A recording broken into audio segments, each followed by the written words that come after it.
The Orange Democratic Movement Party leader Aburu Ginga today got angry in Statehouse, lectured President William Ruto like a kid, like a toddler on matters goonism. Welcome to Kenya Lens Media, where we bring you news updates as they break, and kindly, if you are new here, consider subscribing. Now, today was a day like no other. Many people have been expecting someone to tell President William Ruto on the face about goonism. But today, an angel came down in the form of Aburu Ginga, and that mzee today made many people proud. He said something that many people wish to say. He told Ruto many things that some people want to tell him, but they can't. Because in William Ruto's strategy ahead of the 2027, is planning on so many things.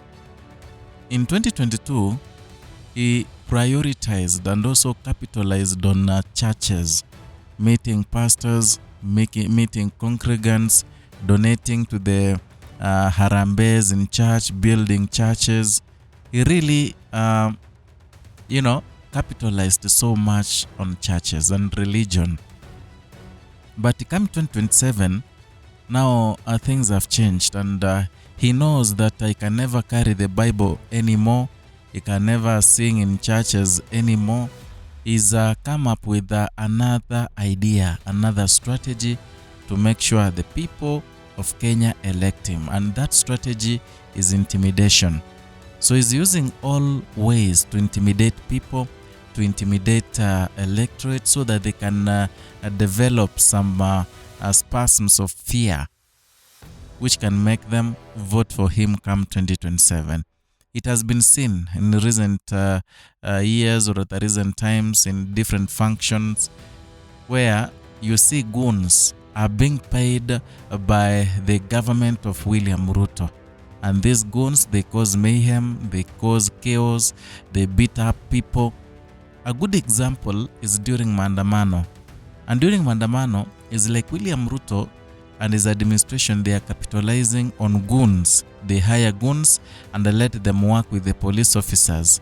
Perhaps they knew that Kenyans no longer fear police officers, but they do fear goons. So they hire goons. These goons are carried by Land Rovers. These goons are working with the police officers. In fact, during protests, and they end up beating up people, killing people, and that way they cause intimidation. People get intimidated. They cannot demonstrate anymore because you can go there and you get killed.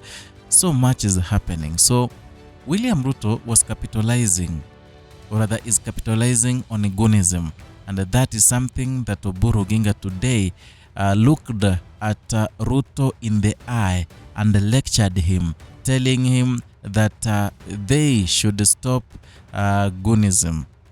Roll the tape. If you see anybody carrying a knife or carrying a stone, you know that that is a goon. And those goons are not few. There are very many. Almost every politician is nowadays recruiting a goon to go and disrupt functions. I think that's the nature of goonism, where you have goons who are for hire by everybody. They are hired by both sides.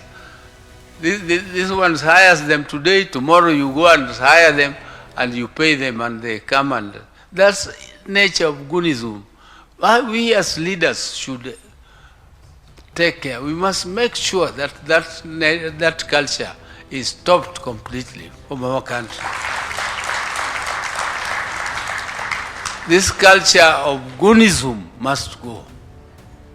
Let us let our wananchi who are aggrieved go to the streets, demonstrate and follow the law, but not carry any weapons. Thank you very much, Your Excellency.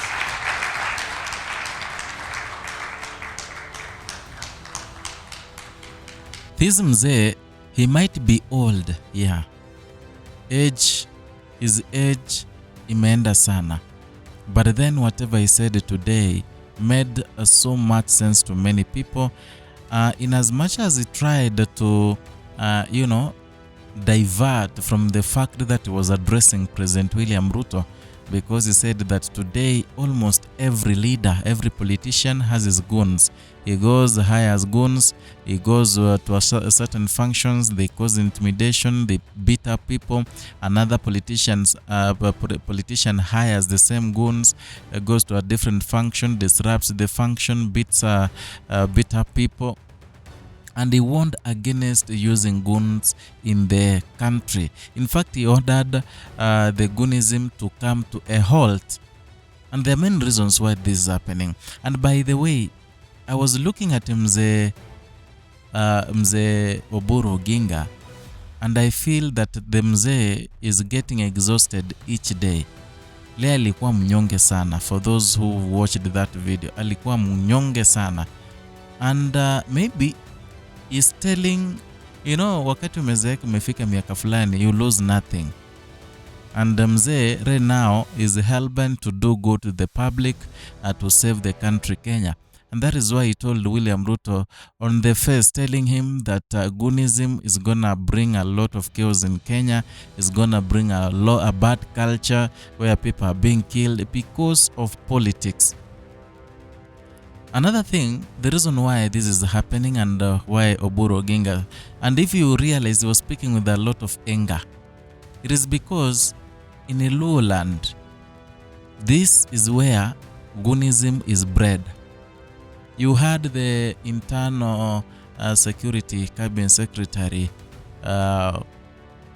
Kipchumba Murkomen saying that Kisumu is the hotspot of goonism, whereby people go there, pick goons, use them for a certain period of time, pay them, and again another politician will do the same thing.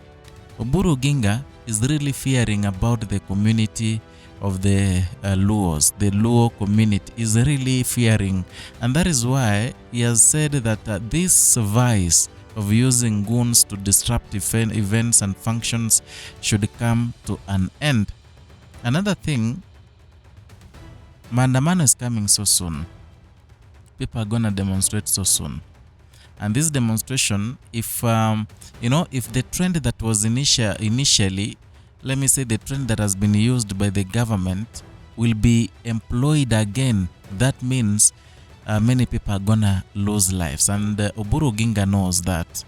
And that is the reason why he's speaking before the demonstration, because William Ruto realized people do not fear police officers anymore.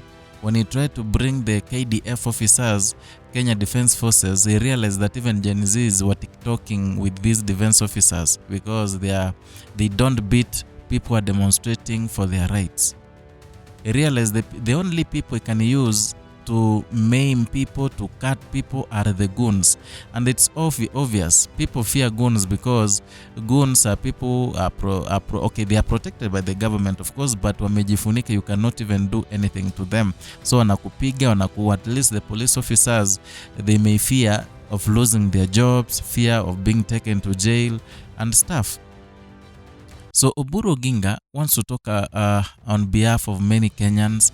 And by the way, if you've realized, many people who demonstrate in Nairobi, especially these big towns, are the young people. So Oburu Ginga really wants the young people, this generation, not to be killed. So he was lecturing President William Ruto on the same. And then lastly, Oburu Ginga, maybe he has an intel, and this intel is about William Ruto wanting to use goons so much in the coming days, and therefore he was counter-attacking the idea so that William Ruto cannot do that. It has reached a point where Ruto can do anything as far as he remains in power. In fact, he can do anything. There's nothing William Ruto cannot do, in as much as you promise him he will remain in power, because he has realized all roads to be re-elected again are closed. You go to Western, it's locked. You go to Lowland is split because there are some who are singing 2-term and those who are singing 1-term. Mount Kenya is gone. Rift Valley alone is with William Ruto. Yeah, the Gusii region is gone. Ukambani is gone. Pwani is a battleground, but pia kura zao ni kidogo. So I don't know. I think William Ruto can do anything in as much as he gets another term. But whatever Aburu Ginga, the way he lectured him today, hiyo nayo napenda. Wengi wamependa. But sijui na maoni gani? Rate your comment down there in the comment section. Let us talk, let us discuss. Perhaps you can form a basis of whatever we're gonna talk about in the next video. So if you're new here, consider subscribing, liking and sharing our content. Hit the notification bell so that you can be receiving notifications each and every time we bring you a new content.